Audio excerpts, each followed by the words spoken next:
자, 신호 대기하고 있고요. 자, 이제 신호가 바뀔 거고요. 제가 기획해서 진해 시스템에서 만든 페달 블랙박스. 네, 전방은 QHD. 자, 이거 받으실 분. 자, 갑니다. 정상적으로 속도 빠르지 않습니다. 잘 가고 있는데 그런데 자, 여길 지나쳐서요. 여기에서 갑자기 아이쿠 어떻게 된 거예요? 속도 밑에 나오죠? 속도가 속도 밑에 나와요. 속도 다시 보시죠. 자, 쭉 가면서요. 오른쪽 보세요. 오른쪽 전봇대 뒤에서 속도 14, 17, 18, 19, 제한속도 30입니다.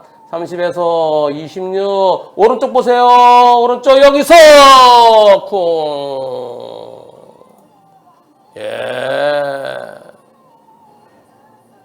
여기 예. 2022년 1월 21일. 오늘이 1월 21일. 딱 2년 전이네요. 오늘이 2024년 1월 21일. 지금부터 2년 전인 2022년 1월 21일.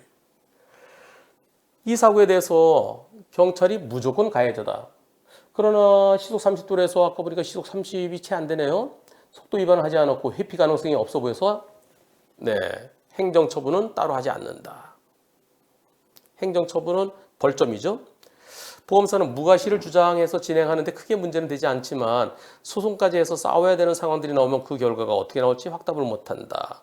법은 상대적인 약자 편이다. 차 대 사람이면 차는 무조건 가해자가 되나요? 경찰이 무조건 차량이 가해자라고 하는데 이런 경우 소송하면 경찰관님 말씀처럼 주치 상태라 갈팡질팡하다가 차도에 꼬꾸라진 것이고 일부러 튀어나온 것이 아니라며 상대적인 약자에서 제과실이 10%라도 나올 수 있나요? 판사님은 다친 사람이 생겨 병원에 갈 경우 병원비 등등의 이유로 0%를 주지 않는다는 말이 있는데 즉 이거 법원에 가더라도 다쳤잖아. 그러면 100대빵은 아니야. 이런 얘기가 들리는데 그 말이 맞나요? 2022년 1월 21일 날 사고 나고 저한테 1월 26일 날 5일 만에 저한테 질문이 올라왔어요. 그래서 제가 1월 27일 날 생방송을 했습니다. 제보자가 일부러 뛰어든 거 혹시 저 사람이 일부러 뛰어든 거 아닐까요? 거기 보면 요렇게 하다가 뛰어든. 그건 술에 취해서 끄떡끄떡 하다가 뛰어든 거겠죠. 끄떡끄떡 하다가 넘어진 거겠죠. 그래서 술에 취해서 그런 것으로 보입니다. 그럼 너무나 당연한 100대 빵입니다. 경찰은 교통사고 사실 확인원에 자동차의 안전운전 의무 위반이라고 그렇게 씁니다. 그래서 안전운전 의무 위반, 부상 1명. 그럼 보험사는 치료비 다 대줘요. 안전운전 의무 위반이라고 그랬잖아. 부상 1명. 그럼 치료비 대주거든요. 이 보험사가 바보죠. 예. 그래서 보험사는 치료비를 가불금으로 미리 대줄 수는 있어요. 나중에 몽땅 부당이득 반환 청구해와야 됩니다. 주치자는 건강보로 치료받는 게 현명하지요. 경찰청에서 지침을 만들어주세요. 저게 안전운전 의무 위반이 아니고요. 사고 원인이 왜 그래요? 술에 취해서 끄떡끄떡하다 넘어진 거. 원인은 그렇게 써야 되죠. 그래서 제가 지난번에 사고 원인을 경찰은 이렇게 씁니다. 여기 이렇게. 바로 이 사고예요. 안전운전 의무 위반, 부상 1명 이렇게 쓰니까 보험사에서 네가 안전운전 의무 위반이래 경찰이. 자, 1차량은 위 이치장소에서 쭉 가다가 전신주에서 도로 쪽으로 쑥 넘어졌다. 그 부딪혔다. 그래서 차가 1차량, 가해 차량이다. 보행자 2, 샵 1, 안전운전 의무 위반 꼭 이렇게 쓰거든요. 그러니까 보험사는 무식해갖고 네가 1이 가해자야. 근데 그렇게 말고요. 이렇게요. 이거 말고요. 어디 갔어? 어디 갔지? 그게 없네. 지난번에 저 성남에서요. 성남의 김대진 조사관은 버스 사이에서 무단횡단한 보행자 때문에 일어난 사고다. 근데 그렇게 쓰면 되잖아요. 근데 경찰이 그렇게 안 써요. 그래서 경찰에서 저럴 때 차를 주어로 쓰지 말고 사고 원인이 보행자 때문이다. 그렇게 쓰면 되는데 제가 이렇게 답변을 하고, 네, 자동차 과실 1도 없다. 그렇게 얘기했습니다. 그랬더니, 그로부터 이제 한 3달 지나서 변호사님, 도로교통공단의 결과가 나왔어요. 왜냐하면은, 네, 제가 방송에 잘못 1도 없다라고 했더니, 경찰에서 나중에 도로교통공단에 분석을 했대요. 저걸 굳이 도로교통공단에 분석을 해야 되나요? 딱 보면 모르나요? 교통사고 사실 확인이 나왔습니다. 보험사의 결과를 기다리고 있는데요. 도로교통공단에서 도저히 못 피한다. 당연하죠. 그래서 혐의 없음이 나왔대요. 근데 안전운전 의무 위반은 들어갈 수밖에 없대요. 근데 보험사에서 운전자 잘못이 없는데 왜 안전운전 의무 위반이라고 할까요? 경찰에서 어떻게 나왔는지 경찰에서 이렇게 나왔대요. 네, 혐의 없음. 당연하죠. 혐의 없음이죠. 혐의 없음. 저걸 도로교통공단에 분석해보니까 도저히 못 피한다. 그러니까 혐의 없음. 그나마 다행이네요. 근데 공소권 없음으로 결정하는 경우 많아요. 형식적인 판단을 먼저 해야 되거든요. 그로부터 20개월이 지났습니다. 20개월이 지난 다음에 안녕하세요 변호사님. 그때 판결문이 나왔습니다. 저는 늘 변호사님께서 강조하시던 보조참가 신청 플러스 준비서면 작성의 중요성을 직접 경험했습니다. 보조참가를 하지 않았다면 보험사에 연락해서 지금 어떻게 되겠어요? 어떻게 되고 있어요? 물어봐야 되는데 제가 직접 다 그때그때 확인할 수 있었어요. 지난 2년 동안의 사건 진행 상황. 1월 21일 날 사고 발생했죠. 1월 21일 날. 1월 26일 날은 저한테 질문하신 날이고요. 예. 1월 21일 날 사고 발생했고요. 4월 6일 날 불송치 결정이고요. 5월 30일 날 이걸 토대로 해서 보험사가 채무부준제 소송을 걸었고요. 그리고 작년 3월 29일 날 조정회부 결정됐고요. 5월 4일 날 채무부준제 이제 강제 조정이 됐고요. 그 취객 쪽에서 이의 제기했고요. 8월 5일 날 변론이 됐고요. 또 한 번 변론 또 했고요. 올해 1월 19일 날 판결이 선고됐네요. 보조 참가인 신청해서 상대 측 준비 서면을 확인할 수 있었고요. 재판 당일 상대 측이 주장하는 저의 의무 위반에 대해서 조목조목 구두로 얘기했습니다. 판사 앞에서요. 보험사에서 전달한 인근 상가의 CCTV를 얘기하는데 CCTV는 어떤 누구도 모르고 있더라고요. 보험사에 1순위로 전달했는데 제가 제일 먼저 전달했는데 변호사는 모른대요. 네, 우리 변호사는 모른대요. 판사님이 CCTV를 봐야 되겠다. 변론기를 다시 잡았어요. 그래서 재판을 2번 한 겁니다. 8월 25일 날 한 번 하고 11월 17일 날 하고. 그래서요 제가 CCTV에 대해서 준비서면 작성하라고 그러더라고요. CCTV 아무것도 없었어요. 네, 근데 제가요 한문철TV에서 준비서면 어떻게 쓰는지 제가 다 공부했어요. 네, CCTV에 대해서도 써냈는데 CCTV 별거 없어요. 그 CCTV가 이거예요. 이거. CCTV는 봐도 뭐가 없어요. 뭐 있나요? CCTV 끄떡. 예, 끄떡. 아무것도 없어요. 예, 끄떡. 뭐 있나요? 뭐 이러다 이거 예. 저기서 그럼 여기서 끄떡 이게 보이나요? 저 뒤에서? 예. 여기 아무것도 없는 거예요. 경찰은 차대 살인 무조건 차를 가해자로 안전운전 의무 위반. 보험사 측 변호사는 아무 소리도 하지 않고 앉아만 계시고 보험사도 고객이 전달한 자료는 안중에도 없고 경찰의 수사개혁 통지서만 중요하게 생각하고 씁쓸합니다. 변호사님 새해 복 많이 받으세요. 자, 너무나 당연한 판결입니다. 판결문을 봐야 될 텐데요. 판결문. 1월 19일, 엊그제 판결 선고됐네요. 주식회사 KB손해보험. 이거 KB손해보험 칭찬을 해줘야 될지 어쩔지는 좀 이따 보겠습니다. 원고 보조 참가인. 이 원고 및 원고 보조 참가인의 소송 대리인, 네, 법무법인 변호사인데요. 요거는, 네, 요 보험사하고 보조 참가하니까 보험사에서 변호사 선임하면서 양쪽 둘 다 해주세요. 그래서 숟가락만 얹은 거예요. 그리고 이제 보험사 측의 변호사가 나가면서 근데 보조 참가에도 같이 나가신 거예요. 자, 보험사에서 아까 취객에 대해서는 채무가 존재하지 아니한다. 그리고 치료비 대줬던 거, 치료비 대준 거랑 내 차 망가진 거 910만 원 내놔라. 치료비 780만 원 내놔라. 내 차 수리비 보험사 대준 것, 자차 보험 처리한 거 126만 원 내놔라. 네. 자, 너무나 당연한 판결입니다. 채무 부존재 확인 및 부당이득 반환 청구 소송은 보험사가 알아서 옳았나요? 아니면 질문자 강하게 요청해서 보험사가 마지못해 소송을 시작했나요? 솔직한 얘기로 이 사건에 대해서만 국한시켜 본다면 보험사 측, 불박차 보험사 측 변호사랑 질문자 누가 더 실력 있다고 생각되시나요? 판결문에는 원고 및 원고 보조 참가인 소송 대리인이라고 되어 있지만 질문자가 변호사 선임한 건 아니고 보험사가 이름만 넣어준 거죠. 실제로 소송 진행은 변호사가 한 게 아니라 질문자가 하신 것 같은데 어떤가요? 법정에서도 판사가 원고 측 변호사와 대화한 게 아니라 질문자와 의미 있는 대화를 나눈 듯한데 어떤가요? 솔직히 말해서 법정에 나온 변호사는 이 사건 내용에 대해서 좀 솔직히 모르지 않던가요? 알든가요? 모르든가요? 내용에 대해서. CCTV는 변호사님께도 보내드린 내용과 아까 그거예요. CCTV 내용. 전부 다 뒤에 있던 남성이 버스 오토바이 지나가고 갑자기 픽 넘어지는 겁니다. 채무분쟁 소송 진행은 보험사에서 진행을 한 겁니다. 보험사에서는 경찰에서 혐의 없음 하니까 그걸 근거로 소송 진행했다고 들었습니다. 이렇듯 경찰의 수사 결과 중요한데 무조건 차대 사람이면 차가 가해자로 안전운전 의무 위반이 단정 있는 관행은 제발 사라졌으면 좋겠습니다. 거기 지금 여기서 혐의 없음 처리했으니까 망정이지 공소권 없음 했으면은 보험사 소송 안 걸어요. 왜? 교통사고 사실 확인원에 안전운전 의무 위반, 부상인명. 그럼 보험사 안 하더라고요. 아이고 참나. 공소권 없음 이래잖아. 안전운전 의무 위반이래잖아. 부상인명이잖아. 참.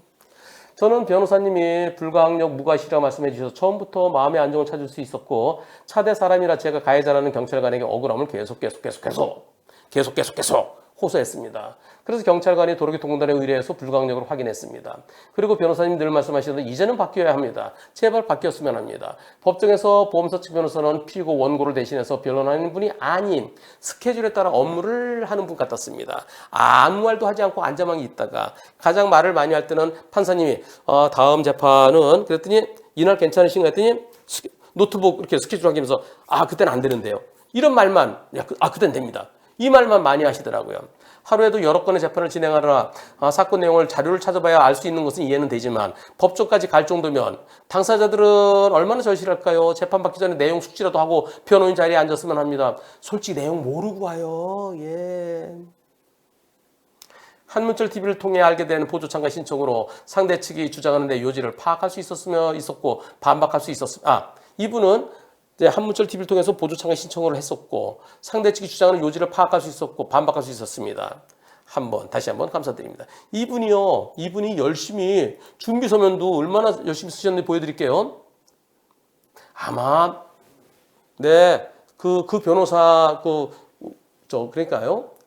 우리 불박차 쪽 변호사는요 준비 서면 썼을까요? 썼다 한데 이렇게 썼을까요? 보세요. 지금요, 요거. 요 파란색이 피고가 쓴 준비서면이에요. 피고 측. 요 빨간 게 원고가, 보조 참관이 쓰신 준비서면이에요. 이렇게 열심히 쓰셨어요, 이렇게. 근데 한번 나중에 보세요. 지금 계신가요? 아마 우리 변호사는 이렇게 열심히 안 썼을걸요? 우리 변호사 이렇게 열심히 썼나요?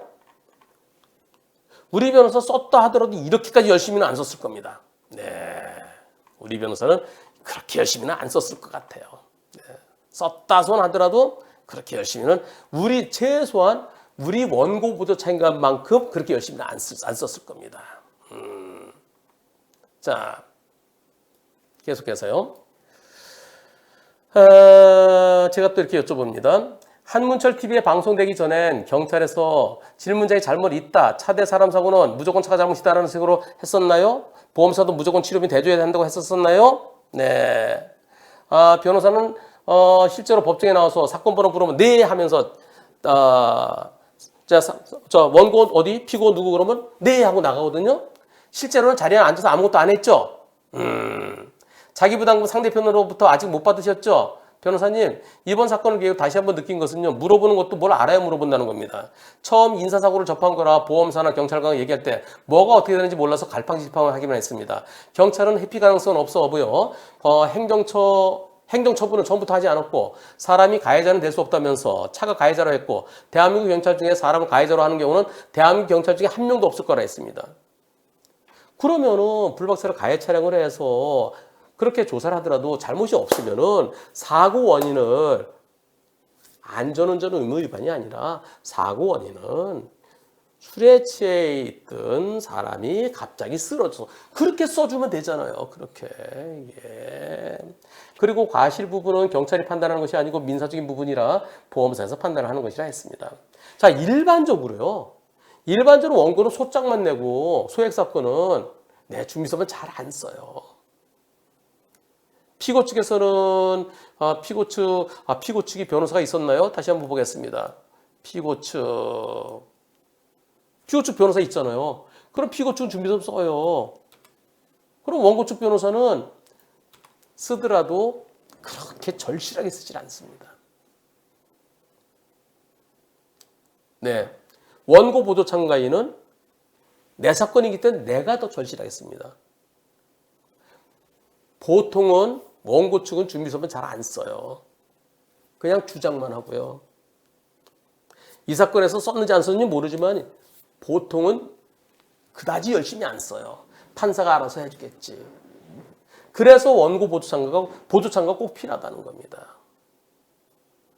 이 사건에서 안 썼다는 얘기는 아니에요. 썼는지 안 썼는지 모르지만 일반적으로는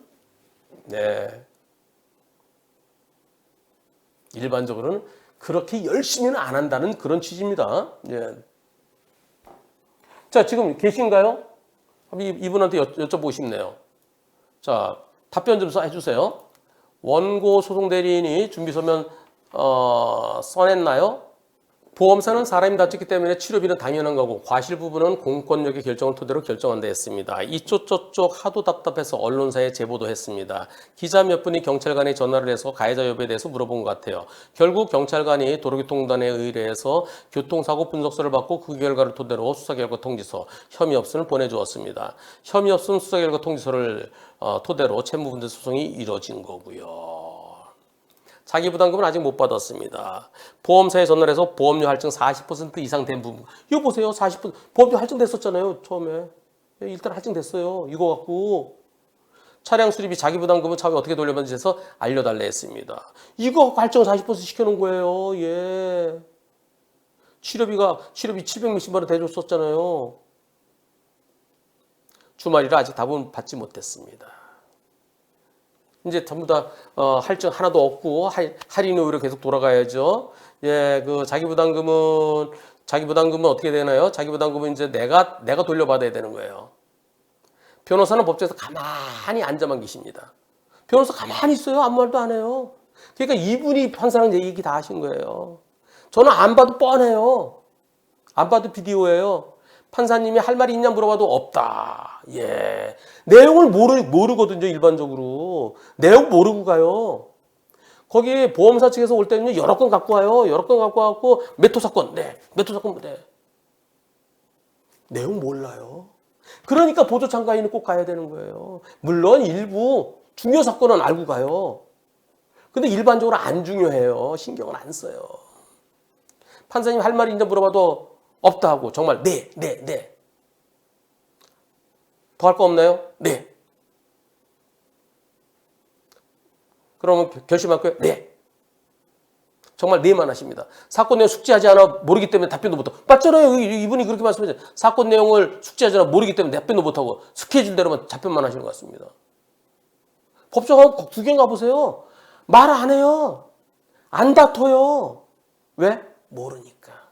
그래서 이건 변호사가 있어도 모르고요. 보험사 직원이 소송 대리는 1심은요. 보험사 직원이 갈 때도 있고 변호사 갈 때는 대부분 보험사 직원이 갑니다.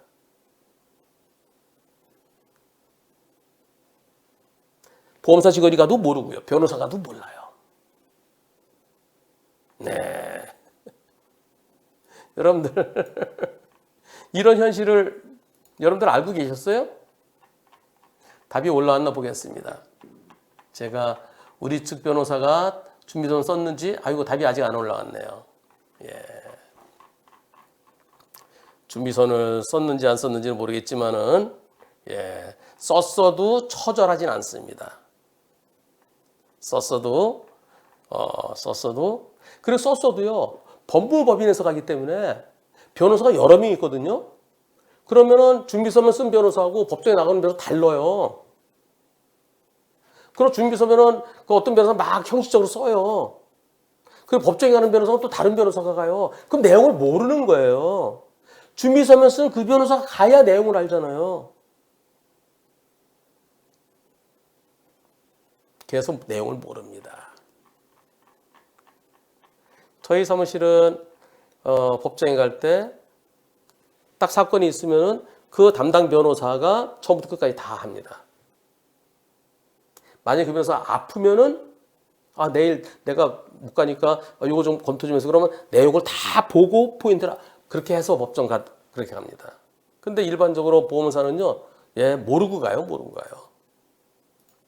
자, 그럼 이 판결문 보겠습니다. 판결문.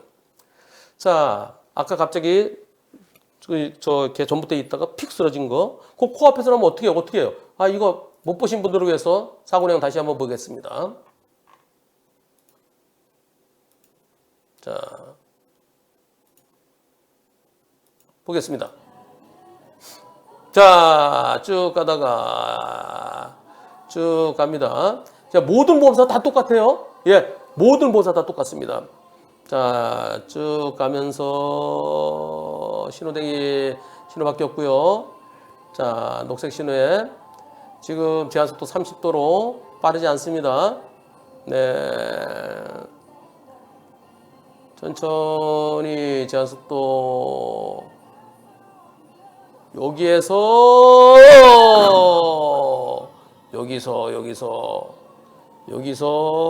전부터 뒤에서 여기 10m가 채 안 되는 것 같죠? 피할 수 있나요? 이 사건 처음에는 경찰도 차가 가해자다. 그러나 못 피할 것 같아 행정처분 안 한다.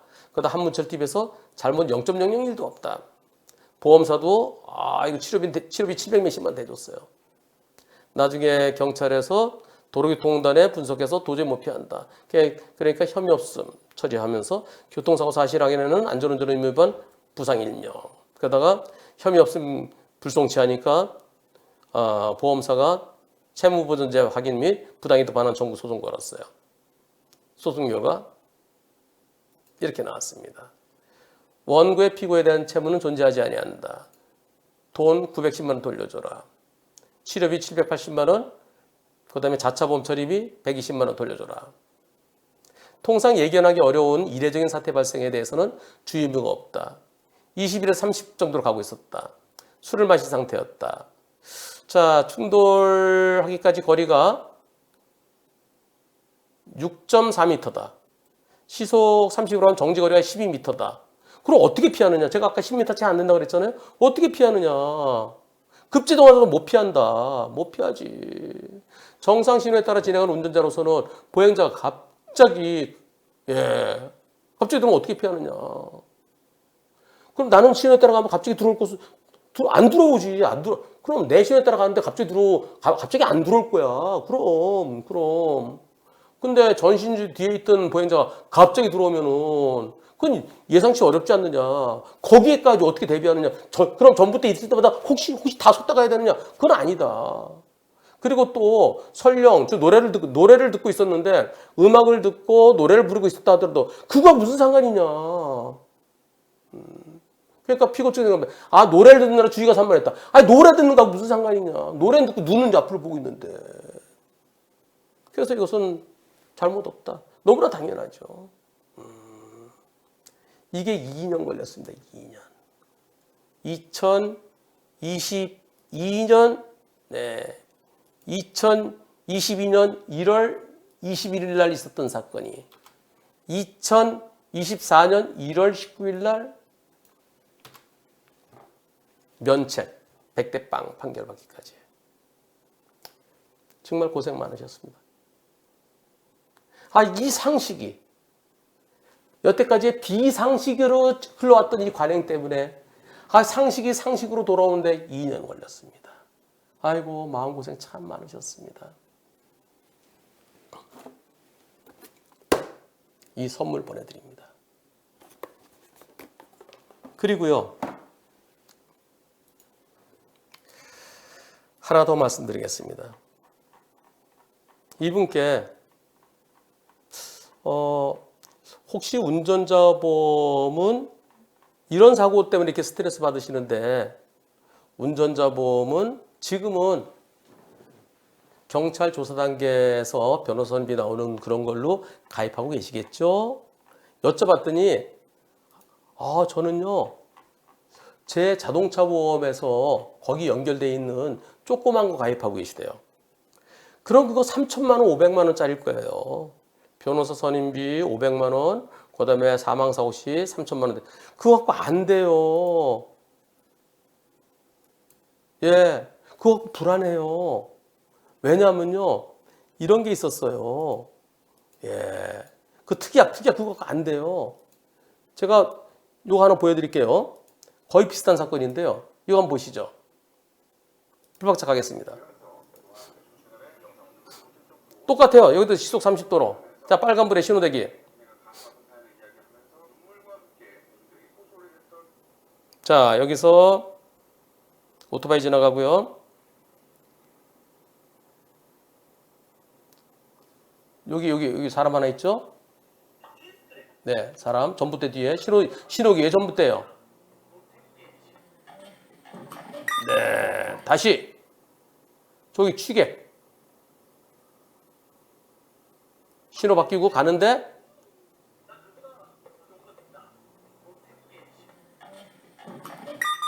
네, 아까랑 어때요? 예, 아까는 다치게만 했는데 이번에는 사망했습니다. 이 사고 저걸 어떻게 피해요? 예. 여기에서 신호대기 하고 있으면서요. 오토바이 지나갔죠? 이 신호등 보는 거죠. 신호등 보고 또 오토바이 지나가면 시선이 뺏기잖아요. 그래서 신호 바뀌었어요. 그럼 앞으로 가면서 여기서 이걸 보겠어요? 여기 사람이 눈에 들어오겠어요? 여기 상대적으로 어두운데? 근데 여기서요. 지금 이때 쓰러져요. 아니 시선은 앞쪽이죠. 여기가 고원식 횡단보도라서 뭐 들고 갈 때 몰랐어요. 그러고 아이고 이거를 도로교통공단에서 뭐라 그러냐면은 거기 사람이 취객을 봤으면 피할 수 있고 못 봤으면 못 피한다. 이렇게 나왔을 결과가. 경찰관이 운전자 잘못이 있대요. 제가 걱정하지 마세요. 검사가 무혐의할 겁니다. 근데 검사가 이거 기소했어요. 이걸 기소했어요. 지금 정식 기소했어요. 검사가. 지금 재판받고 있어요. 참나. 이거 운전자분이 옛날 거예요.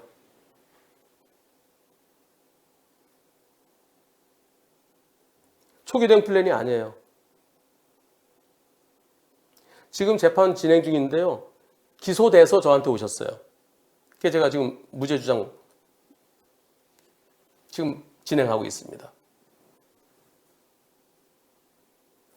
이런 사고 있을 수 있어요. 이런 사고면 경찰 단계부터 처음부터 강하게 싸워야죠. 이런 사고 있을 때 봐라 아까 백대빵 나온 사건 그런 판결 갖다 드리면서 이거 봐라 법원에서 이런 거 백대빵 아니냐 해야 될 거 아니겠습니까? 사람이 모르는 거예요. 진짜 운전자 보험이 진짜요. 그래서 아까 그분께도요. 운전자 보험 그 특약으로 그런 거 안 돼요. 초기 대응 플랜 검토해 보세요라고 말씀드렸습니다. 여러분들 진짜 운 나쁘면은 이런 일이 나한테 일어나지 말라는 법이 없습니다. 이 사건 조만간에 앞으로 한 두세 달 이내에 결과 나올 겁니다. 나중에 결과 나오면 다시 한번 또 말씀드리겠습니다.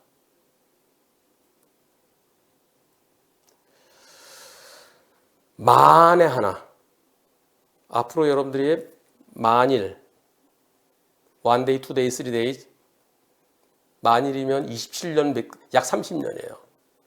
30년 동안에 단 하루 딱 이런 일이 생길지도 모릅니다. 그래서 운전자 보험 필요한 겁니다. 그리고 아까 그 취객 그 사건 정말 고생하셨습니다. 너무나 당연한 백대빵 2년 걸리느라고 정말 고생 많으셨습니다. 좋은 판결 고맙습니다. 운전자는 물론 일상생활에서의 다양한 보장까지 한 번 해결해주는 한문철의 초기 대응 플랜 지금 소개합니다.